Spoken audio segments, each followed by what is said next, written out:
नमस्कार मंडळी, मी आहे दीपाली आणि माझ्या चॅनलवर तुमचे स्वागत आहे. मी कथा घेऊन येत आहे तुझ्यात जीव रंगला भाग 40. 3 महिने होऊन गेले होते अजितला येऊन. राया हॉस्पिटलमध्ये गेला होता. डॉक्टरांनी आता सांगितले होते अजित पूर्ण बरा झाला आहे, सगळं काम करू शकतो, पण सांभाळून करायचे, काळजी घ्यायची, डॉक्टरने सांगितले होते. अजित आणि रायाला खूप आनंद झाला होता. ते तसेच मंदिरात गेले. खूप महिने झाले होते ते मंदिरात गेले नव्हते. विठ्ठलाच्या मूर्तीला बघून दोघांना पण छान वाटले. नेहमीप्रमाणे आता पण भक्तिगीत अभंग चालू होते. थोडा वेळ बसून राया आणि अजित घरी जायला निघाले. मस्त वाटले मंदिरात येऊन. आपण आता येत नाही, राया म्हणतो. अजित मान हलवतो. आबा बॅग भरत होते. माई पण त्यांना मदत करत होत्या. राया अजित आबाच्या रूममध्ये गेले. आबा कुठं जात आहे आणि का? काही बोलले नाही, राया म्हणतो. हो, आपल्याला मुंबईला जायचे आहे. संजयची आठवण येत आहे. तुला मुलगी बघायला जायचं आहे. मला माईला ती मुलगी खूप आवडली आहे, आबा म्हणतात. रायाला काय बोलावे समजत नाही. तो तसाच उभा राहतो. आबा पण आधी काही बोलले नाही. असं अचानक कसं काय मुलगी बघायला जाणार? अजित म्हणतो. एकदा सांगितले, समजत नाही का? मला आवडली आहे. तिच्यासोबतच रायाचे लग्न होणार, आबा म्हणतात. राया तिथून निघून जातो. अकिराशिवाय कोणासोबत लग्न करणार नाही, त्याने आधीच ठरवले होते. अजित पण रायाच्या मागे गेला. राया असा का निघून आला? आबा काहीतरी सांगत होते, अजित म्हणतो. अजित, तुला माहिती आहे अकिराशिवाय कोणालाच बघणार नाही, राया म्हणतो. आपण कोणाला कशाला बघायला जातो? आपण मुंबईत बघू. मला जायचे होते पण जाता आले नाही. अकिरा पण भेटेल की, अजित म्हणतो. आपण मुंबईला जाणार आहे का? तिथं कसं काय स्थळ आहे? बरं, आपण मुंबई फिरायला जाऊ, बाकी मला काही माहीत नाही, राया म्हणतो. चल मग बॅग भरू. अजित बॅग भरू लागतो. त्यांची बॅग भरून होते. शेतात निघून जातात. नवीन पीक घ्यायचे होते. शिरप्याला सांगतात. शेतात काम करून घेतात. भाजी असेल ते काढून घेतात. काकाकडे आत्याकडे देता येईल. सगळं मस्त पॅक करून घेतात. घरी जायला निघतात. घरी जाऊन जेवण करतात. भाजी माईकडे देतात. त्यातली थोडी घरी पण ठेवतात. डेअरीत बघून येतात. घरात येतात. आबा त्यांना विचारतात, बॅग भरून झाली का? थोड्या वेळाने निघायचे आहे, आबा म्हणतात. हो आबा, बॅग भरली आहे. भाजी आणायला गेलो होतो. शिरप्याला काम पण सांगून ठेवलं आहे, अजित म्हणतो. राया काहीच बोलत नाही. आबा थोडा वेळ आराम करायला निघून जातात. राया आणि अजित रायाच्या रूममध्ये जातात. स्वरा तर खूप आनंद होतो. आता खरंच रायादादा आणि अजितदादा येईल. मस्ती करता येईल, फिरायला जाता येईल. आत्ताच एक्झाम झाली आहे, कुठं गेली नाही. रायादादासोबत गावाला जाता येईल. मजाच मजा, स्वरा म्हणते. अकिरा बसली असते. मीनाक्षी तिच्याकडे येतात. अकिरा, उद्या तुला बघायला मुलगा येणार आहे. तुला आवडेल ती साडी काढून ठेव, मीनाक्षी म्हणतात. मॉम, आत्ता एक्झाम झाले आहे. मला लग्न नाही करायचे. माझं प्रेम आहे, त्याच्यासोबतच लग्न करायचे आहे, अकिरा म्हणते. मी सांगेल त्या मुलासोबतच लग्न करावं लागेल. ते लोक उद्या येत आहे. मला काही नाटकं नको आहे, नितीन म्हणतात आणि निघून जातात. अकिरा, बघून घेऊ, तयारी करून ठेव, मीनाक्षी म्हणतात आणि त्या निघून जातात. अकिराला रडायला येते. काय करू काहीच समजत नाही. किती वेळ रडत असते, तशीच झोपून जाते. संजय लताकडे आलेले असतात. ताई, समजलं का? दादा येत आहे, रायचे लग्न करत आहे. मला खूप आनंद झाला आहे. गावाला जाता येईल. किती महिने झाले एकदा पण गावाला गेलो नाही, संजय म्हणतात. मला पण गावाला जावंसं वाटत आहे. आधी मला आवडत नव्हते. आत्ता मला खरंच वाटत आहे आपण गावाला मस्त आहे. माणसांनी भरलेलं घर, हसणाऱ्या बोलणाऱ्या आवाज मस्त होतं. इथं ताई आहे म्हणून त्यांच्याकडे तरी येता येतं, आरती म्हणतात. सजित आणि मिनल पण आले होते. मिनलला तिची चूक समजली होती. काम काही जमत नव्हते पण आरतीला मदत करत होती. चांगली बोलत होती. आरतीला मुंबईला फिरायला घेऊन गेली होती, शॉपिंगला घेऊन गेली होती. आता ती पण चांगली वागायला लागली आहे. तिच्या डॅडच्या ऑफिसला जायला लागली आहे. अजित पण आनंदी राहायला लागला आहे. आता सगळं आनंदी होत आहे. स्वराने संजयचे बोलणे ऐकले. रायासाठी मुलगी बघायला येत आहे. तिला तर काहीच माहिती नव्हतं.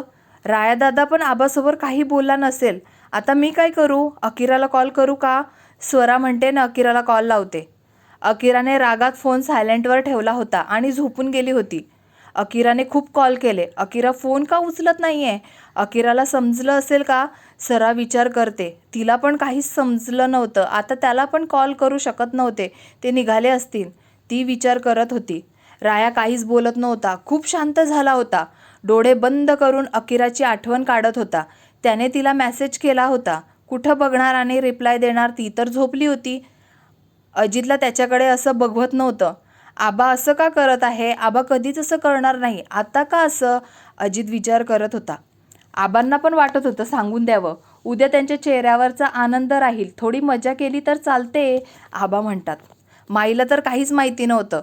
अकिराला बघायला जात आहे हे माहिती होतं. रायाला आवडते. आबा, माई, राया, अजित मुंबईला पोचले होते. ते संजयकडे गेले होते. आरतीने मस्त स्वागत केलं. त्यांनी त्यांचे आवरले. संजय, तुला सुट्टी आहे ना? आपण आज रायाला मुलगी बघायला जात आहे. तू पण ये. मला लग्न पक्क करायचे आहे. मस्त अशी साडी कुठं मिळेल? आता आरतीला माहिती झालं असेल. आबा म्हणतात, दादा अरे किती घाई करत आहे. रायाला आवडली पाहिजे ना? तुला आवडली म्हणून रायाला आवडले असं थोडी आहे. संजय म्हणतात. आबा संजयच्या कानात काहीतरी सांगतात. संजयला खूप आनंद होतो.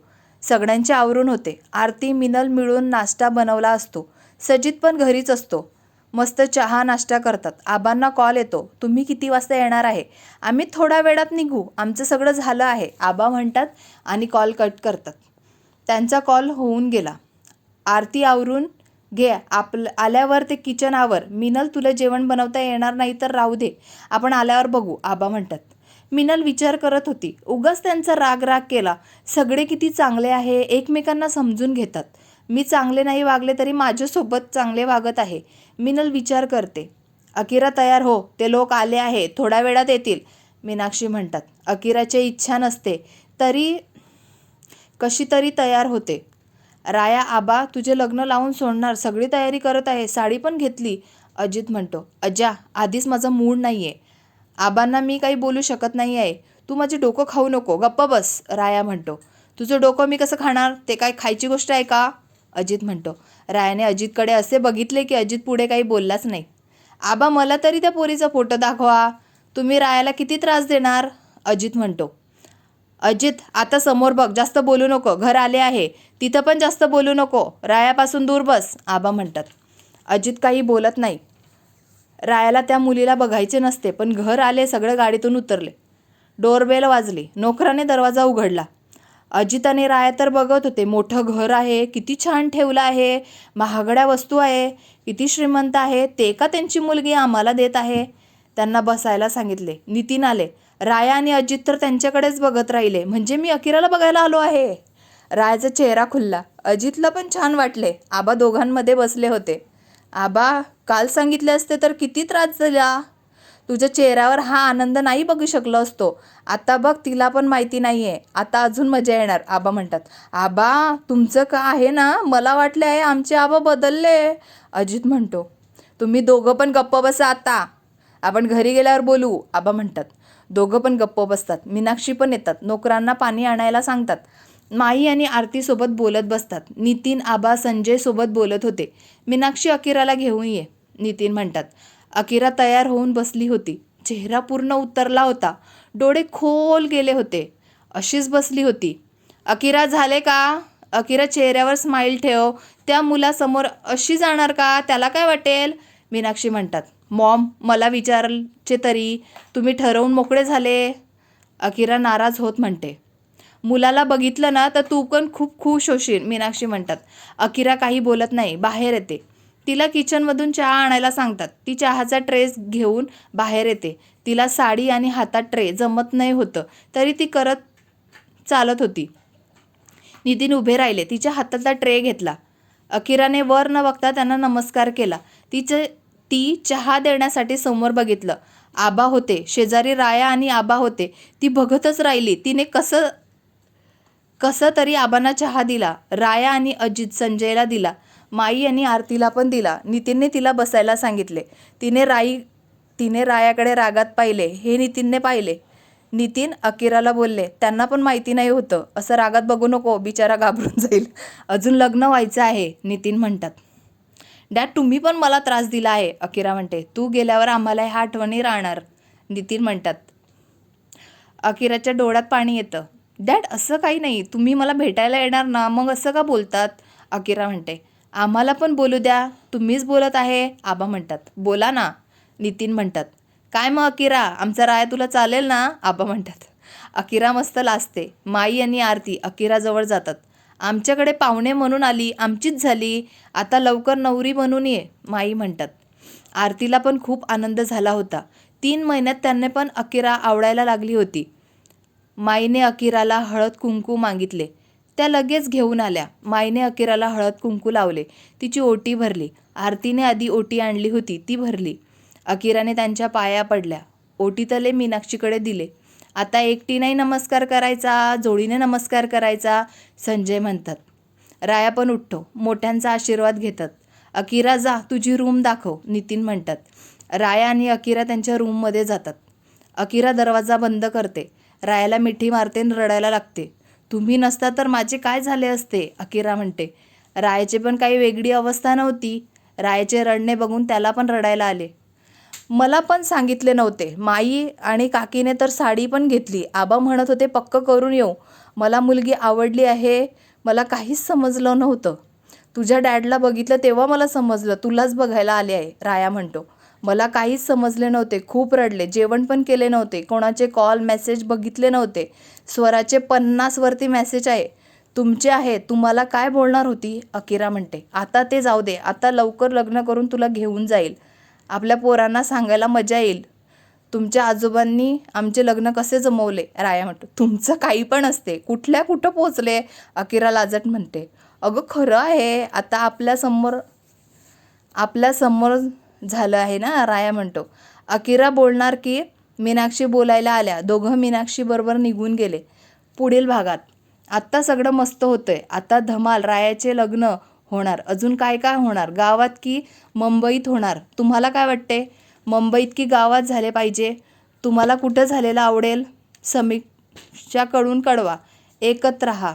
तुझ्यात जीव रंगला. कथा आवडत असेल तर लाईक करा, कमेंट करा. पुढील भाग ऐकायचा असेल तर सबस्क्राईब्स करा, मला सपोर्ट करा. धन्यवाद.